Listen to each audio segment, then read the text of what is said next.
Hello बच्चा success series education से आज हम आपके समक्ष हिंदी व्याकरण से संबंधित एक टॉपिक लेकर आए हैं। आज हम जिस टॉपिक के बारे में बात करेंगे उसका शीर्षक है भाषा, लिपि और व्याकरण। यह एक ऐसा विषय है जिसे हम ग्रामर की रीढ़ की हड्डी कह सकते हैं। जब आपकी भाषा, लिपि और व्याकरण में अच्छे से पकड़ होगी तभी आप ग्रामर में अपनी अच्छी प्रोग्रेस दे सकते हैं। मोटे तौर पर अगर हम कहें तो भाषा वह है जो हम बोलकर प्रकट करते हैं और लिपि प्रतीक होती है जिसके आधार पर हम अपनी भाषा को लिखित रूप प्रदान करते हैं। और व्याकरण एक नियम है जिसके अनुसार हम अपने सार्थक शब्दों को अर्थ में परिवर्तित करते हैं और वाक्य में रूपांतरित करते हैं। इन सभी के बारे में हम इस वीडियो के माध्यम से विस्तृत जानकारी प्रदान करने की कोशिश करेंगे और आपको भाषा, लिपि और व्याकरण से संबंधित जितने भी छोटी मोटी समस्याएं हैं उन्हें हम हल करने की कोशिश करेंगे। तो सबसे पहले हम बात करेंगे कि हम इस वीडियो में कौन कौन से प्रश्नों पर चर्चा करेंगे। तो चलिए प्रश्नों के बारे में जानते हैं। हम कुछ प्रश्नों के बारे में इस वीडियो में चर्चा करेंगे जिसके आधार पर हम इस भाषा, लिपि और व्याकरण विषय पर विस्तृत जानकारी प्रदान करने की कोशिश कर रहे हैं। तो वे प्रश्न हैं: भाषा किसे कहते हैं? भाषा के कितने भेद हैं? भाषा और बोली में क्या अंतर है? लिपि क्या होती है? व्याकरण क्या होता है? भाषा और व्याकरण का क्या संबंध है? व्याकरण के कितने अंग हैं? इन प्रश्नों को हम इस वीडियो के माध्यम से विस्तृत रूप में जानेंगे और आपकी भाषा, लिपि और व्याकरण से संबंधित सभी समस्याओं को दूर करने का प्रयत्न करेंगे। सबसे पहले हम भाषा के बारे में जानेंगे कि भाषा एक सामाजिक प्राणी है और वो समाज के साथ ही अपना जीवन व्यतीत करता है। अब मनुष्य को अपने विचारों और भावनाओं को समझाने के लिए बोलना पड़ता है। वो बोलकर अपने विचारों और भावनाओं को व्यक्त करता है। अब जो हम हिंदी भाषा बोलते हैं, जो हमारी मातृभाषा है, वो ऐसा नहीं है कि वो पहले से ही अस्तित्व में थी। हिंदी भाषा को जिस तरह से हम बोलते हैं उस तरह से आने में बहुत समय लग गया था, क्योंकि ये माना जाता है कि जो हिंदी भाषा है उसकी जननी संस्कृत भाषा है, यानी संस्कृत भाषा से हिंदी भाषा का जन्म हुआ है। अब सबसे पहले कहा जाता है सभी संस्कृत में बात करते थे। संस्कृत से जन्म हुआ पाली भाषा का, पाली से जन्म हुआ प्राकृत भाषा का, प्राकृत से जन्म हुआ अपभ्रंश भाषा का, तब जाके अपभ्रंश से हिंदी भाषा का विकास हुआ है। यानी हिंदी भाषा को जो हम बोलते हैं आज, वर्तमान में हम हिंदी भाषा का प्रयोग से हिंदी भाषा का विकास होने में बहुत लंबा प्रोसेस चला था। संस्कृत भाषा से हिंदी भाषा तक आने में हिंदी भाषा को बहुत सारे परिवर्तनों से गुजरना पड़ा था। अब हम भाषा की परिभाषा के बारे में जानेंगे। भाषा जो शब्द है वो संस्कृत भाषा की भाष धातु से लिया गया है। जो भाष धातु है उसका अर्थ होता है बोलना। और भाषा की जो परिभाषा है वह है: भाषा वह साधन है जिसके माध्यम से हम सोचते हैं तथा अपने विचारों को व्यक्त करते हैं। इसका अर्थ हुआ कि भाषा वह माध्यम है कि जो हम सोच रहे हैं या जो हमारे विचार हैं उनको जो हम दूसरों के सामने व्यक्त करते हैं, उस व्यक्त करने की जो हमारी प्रक्रिया होती है उसे भाषा कहा जाता है। यानी जो हमारे बोल होते हैं उसे भाषा कहा जाता है। अगर साधारण शब्दों में हम भाषा की परिभाषा को जाने तो हम कह सकते हैं कि जब हम अपने विचारों को या तो लिखकर या बोलकर प्रकट करते हैं और दूसरों के जो विचार होते हैं उनको सुनते हैं या पढ़कर ग्रहण करते हैं, उसे भाषा कहा जाता है। यानी जो भाषा है वो दो प्रकार की होती है, लिखित और मौखिक। यानी बोलकर या लिखकर हम किसी भी प्रकार से अपने विचारों को प्रकट कर सकते हैं या दूसरों के विचारों को सुनकर या पढ़कर ग्रहण कर सकते हैं, उसे भाषा कहा जाता है। अब यहाँ पर ध्यान रखने योग्य बात क्या है, क्योंकि मनुष्य कभी शब्दों, कभी सिर हिलाने या संकेतों द्वारा भी अपने विचारों को व्यक्त करता है। यानी आपने देखा होगा कि कुछ लोग बोल नहीं सकते हैं, वो बोलने में असमर्थ होते हैं, तो वे अपने सिर को हिलाकर संकेत करते हैं या अपने हाथों से इशारा करके अपनी बातों को दूसरों के समक्ष प्रस्तुत करते हैं। लेकिन जो है भाषा है या सुनी जाती है, यानी यहाँ पर जो है बोलने का अभिप्राय गूंगे मनुष्य या पशु पक्षियों की बोली से बिल्कुल नहीं है, बल्कि बोल सकने वाले मनुष्यों के अर्थ में लिया जाता है। यानी आप यहाँ से ये समझ सकते हैं कि जो हम बोल रहे हैं या जो हम सुन रहे हैं उसी को जो है भाषा का रूप दिया जाता है।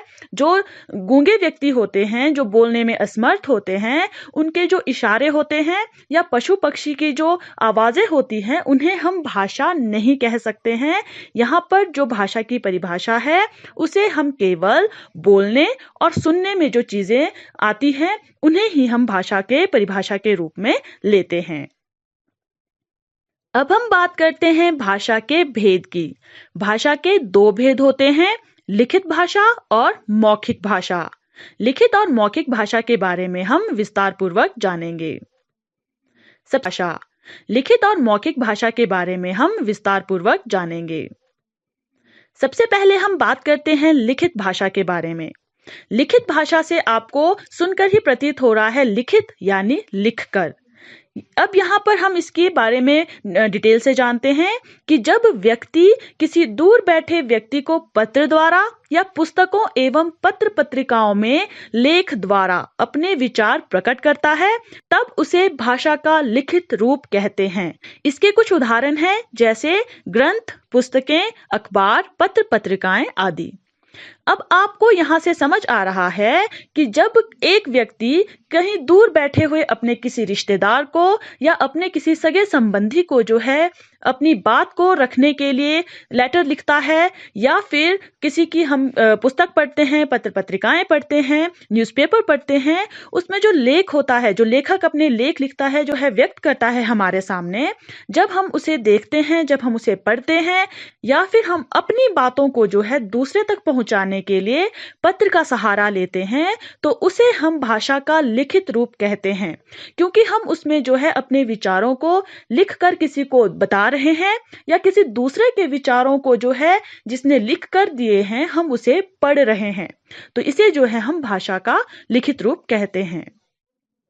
दूसरा भेद है भाषा का मौखिक भाषा। मौखिक भाषा से आपको सुनकर प्रतीत हो रहा है मौखिक यानी बोलकर। इसे हम विस्तार पूर्वक जानेंगे कि आमने सामने बैठे व्यक्ति परस्पर बातचीत करते हैं, अथवा कोई व्यक्ति भाषण आदि द्वारा अपने विचार प्रकट करता है, तो उसे भाषा का मौखिक रूप कहते हैं। इसके कुछ उदाहरण हैं, जैसे नाटक, फिल्म, समाचार सुनना, संवाद, भाषण आदि। अब यहाँ से आपको स्पष्ट हो रहा है आमने सामने, यानी जब कोई दो व्यक्ति या दो से अधिक व्यक्ति जो है आमने सामने बैठकर जो है परस्पर बातचीत करते हैं, एक दूसरे को जो है अपने विचारों को बोलकर व्यक्त करते हैं। अब उसमें जो है भाषण आ सकता है, या समाचार आ सकते हैं, संवाद आ सकता है, किसी भी तरह से जो है एक व्यक्ति अपनी बातों को जब दूसरे व्यक्ति को बोलकर प्रकट करता है, तो उसे हम भाषा का मौखिक रूप कहते हैं। अब इसमें देखिए, जब कोई नाटक चल रहा हो जिसे हम देख रहे हैं, तो नाटक में कोई व्यक्ति जो है अपने विचारों को बोलकर हमारे सामने प्रस्तुत कर रहा है, अपनी भावनाओं को जो है बोलकर हमारे सामने रख रहा है, तो उसे भी जो है मौखिक भाषा के रूप में लिया जाता है।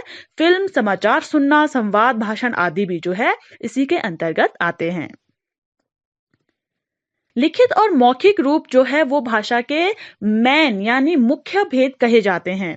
भाषा के कुछ अन्य भेद भी होते हैं, जिनमें जो है मातृभाषा, राजभाषा, राष्ट्रभाषा या मानक भाषा, ये चार जो हैं वो भाषा के अन्य भेद गिने जाते हैं। इन्हें भी हम विस्तार पूर्वक जानेंगे। सबसे पहले है मातृभाषा। मातृभाषा किसे कहते हैं कि जिस भाषा को बालक बचपन में अपनी माँ से सीखता है उसे मातृभाषा कहते हैं। अब आपने देखा होगा कि बहुत सारे बच्चे जो है बचपन में अलग अलग भाषाएं बोलते हैं। वो कैसे बोलते हैं? क्योंकि उनकी जो माँ है वो बचपन में जिस तरह से अपने बच्चे से बात करती है, बच्चा भी वही सीखता है, और उसी भाषा को जो है बालक की मातृभाषा कही जाती है, यानी माँ के द्वारा कही गई भाषा मातृभाषा। दूसरी है राजभाषा। राजभाषा किसे कहा जाता है? राजभाषा कहते हैं जब किसी देश में सरकारी काम में भाषा का प्रयोग होता है, उसे राजभाषा। यहाँ से आपको क्लियर हो रहा है कि जो भाषा देश के सरकारी काम में प्रयोग हो, उस भाषा को राजभाषा कहते हैं। हमारी जो राजभाषा है वो हिंदी है और सह राजभाषा अंग्रेजी है, यानी हमारा जो सरकारी कामकाज है वो हिंदी और अंग्रेजी दोनों में किया जाता है। तीसरा जो भेद था वो था राष्ट्रभाषा। राष्ट्रभाषा किसे कहते हैं? भारत में जो है अनेक भाषाएं बोली जाती है, वो आपको पता है। बहुत सारी भाषाएं पढ़ी जाती है, लिखी जाती है और अनगिनत भाषाएं सुनी जाती है। और सब जो प्रदेश हैं उनकी अपनी अलग अलग भाषाएं हैं, आपको ये ज्ञात होगा। लेकिन भारतीय संविधान ने जो है 22 भाषाओं को स्वीकार किया है, यानी हमारे संविधान ने 22 भाषाओं को जो है मान्यता प्रदान की है। इन सभी भाषाओं का प्रयोग जो है अपने अपने क्षेत्रों में किया जाता है, पर हिंदी को पूरे भारत में बोला जाता है, इसलिए इसे किया जाता है। पर हिंदी को पूरे भारत में बोला जाता है, इसलिए इसे राष्ट्रभाषा कहते हैं। यहाँ पर ध्यान देने योग्य बात यह है कि भारतीय संविधान ने 22 भाषाओं को स्वीकार किया है, लेकिन हिंदी को ही राष्ट्रभाषा इसलिए कहा है क्योंकि हिंदी को मैक्सिमम जो है पूरे भारत में बोला जाता है, समझा जाता है या सुना जाता है, इसलिए जो है हिंदी को राष्ट्रभाषा का दर्जा दिया गया है। मानक भाषा। मानक भाषा किसे कहते हैं? मानक हिंदी यानी हिंदी भाषा का ही मानक रूप होता है। इसे शिक्षा क्षेत्र, कार्यालय के कामों में जो है प्रयोग किया जाता है। और हम जानते हैं कि भाषा का जो क्षेत्र है वो काल और पात्र की दृष्टि से व्यापक होता है और सभी भाषाओं के विविध रूप को मानक कहते हैं। यानी हमारे जो कार्यालय के काम होते हैं वहां पर भी जो है जिस भाषा का प्रयोग होता है उसे जो है मानक भाषा कहते हैं। और ये जो है हिंदी भाषा का ही। और बोली में क्या अंतर है कि भाषा और बोली इन दोनों में क्या अंतर है? अब हम कहते हैं कि जो सीमित क्षेत्र में बोली जाने वाली भाषा है उसके रूप को ही बोली कहा जाता है। इसका अर्थ हुआ कि जो छोटा भूभाग है उसमें बोले जाने वाली जो भाषा है उसे बोली का रूप दिया जाता है। बोली जो है वो भाषा का प्राथमिक रूप मानी जाती है और बोली भाषा का स्थानीय रूप भी कही जाती है। भाषा जो है व्याकरणिक नियमों से बंधी होती है, लेकिन बोली स्वतंत्र होती है। यहाँ से आपको ज्ञात होता है कि जो सीमित क्षेत्र में बोली जाने वाली भाषा होती है, यानी आपने देखा होगा कि आपके कुछ किलोमीटर्स के दायरे में जो है लोगों की भाषाएं बदलती है, इसलिए जो है उसे भाषा का रूप नहीं दिया जाता है, उस भाषा को बोली कहा जाता है। यानी छोटे छोटे क्षेत्रों में जो अलग अलग भाषाएं होती है उसे बोली कहा जाता है। भाषा नहीं, क्षेत्रों में जो अलग अलग भाषाएं होती है उसे बोली कहा जाता है, भाषा नहीं कहा जाता। यानी आपने अपने क्षेत्रों में देखा होगा कि हर गांव या क्षेत्र की बोली वो अलग होती है। एक क्षेत्र का जो व्यक्ति होता है वो दूसरे क्षेत्र के व्यक्ति की बोली को समझने में असमर्थ होता है, क्योंकि इस क्षेत्र में जिस शब्द को कुछ और कहा जाता है, दूसरे क्षेत्र में उसी शब्द को जो है किसी और अर्थ में लिया जा सकता है। इसलिए जो है बोली में बहुत ज्यादा अंतर हो सकता है। इसलिए बोली को जो है भाषा का रूप नहीं दिया जाता है, बल्कि भाषा जो है एक बहुत बड़े व्यापक क्षेत्र में बोली जाती है। जैसे हिंदी भाषा है जो पूरे भारत में बोली जाती है, लेकिन हम अपनी बात कहें तो जैसे पहाड़ी बोली है, पंजाबी बोली है, ये जो है किसी एक राज्य में बोली जाती है। पंजाबी में भी जो है बहुत सारी बोलियां हो सकती है। एक जो पर्टिकुलर पंजाबी है वो अलग हो सकती है, लेकिन हर गांव में जो है अलग अलग तरह की पंजाबी बोली जा सकती है। इस भूभाग में बोली जाती है उसे बोली कहा जाता है, लेकिन जो बहुत बड़े दायरे में बोली जाती है उसे हम भाषा का रूप देते हैं, जिसे मैक्सिमम लोग जो है समझ सकते हैं, बोल सकते हैं या सुनकर जो है उस पर प्रतिक्रिया व्यक्त कर सकते हैं। और यहाँ पर जो है हम ये भी कह सकते हैं कि जो भाषा होती है वो व्याकरण के जो नियम होते हैं, ग्रामर के जो नियम होते हैं उसमें बंधी हुई होती है, लेकिन जो बोली होती है वो स्वतंत्र होती है, क्योंकि उसे जो है हम किसी भी तरह से बोल सकते हैं। भाषा का जो एक शब्द होता है उसका जो अर्थ है वो हर जगह एक जैसा रहता है, लेकिन बोली का जो शब्द है उसका जो अर्थ है वो अलग अलग क्षेत्र में अलग अलग हो सकता है। इसलिए हम कह सकते हैं कि जो बोली है वो स्वतंत्र होती है, वो नियमों में नहीं बंधी होती है, लेकिन जो भाषा है वो व्याकरण के नियमों के साथ बंधी हुई होती है।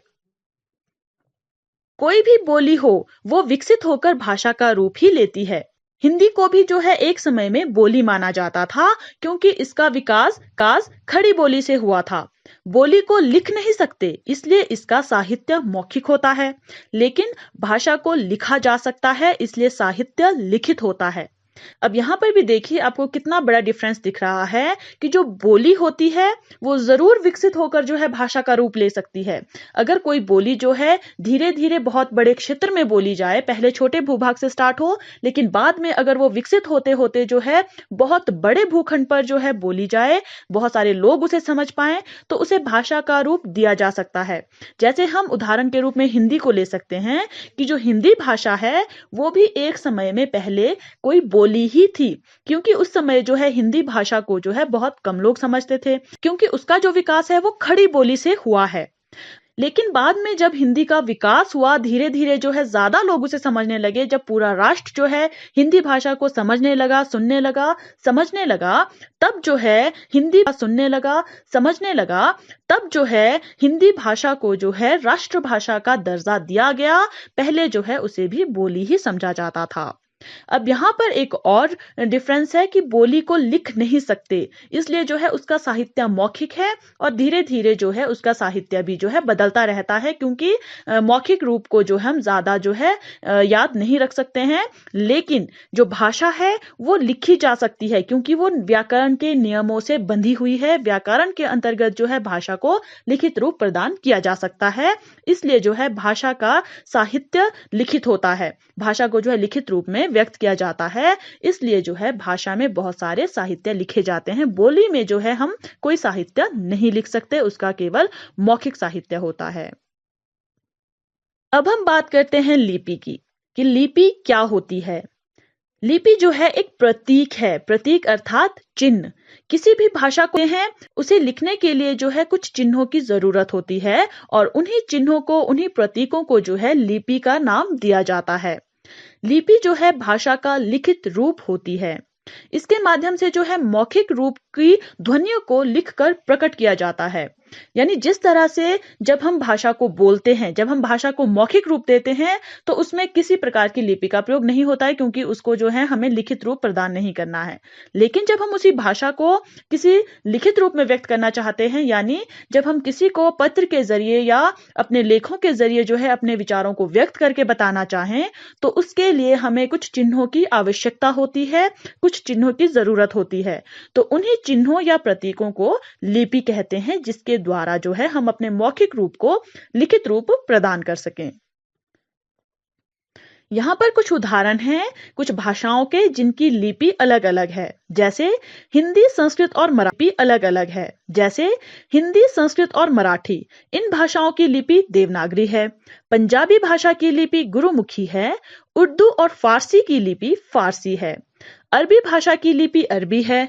बंगला भाषा की लिपि बंगला है। रूसी भाषा की लिपि रूसी है। और अंग्रेजी, जर्मन, फ्रेंच और स्पेनिश भाषा की लिपि रोमन है।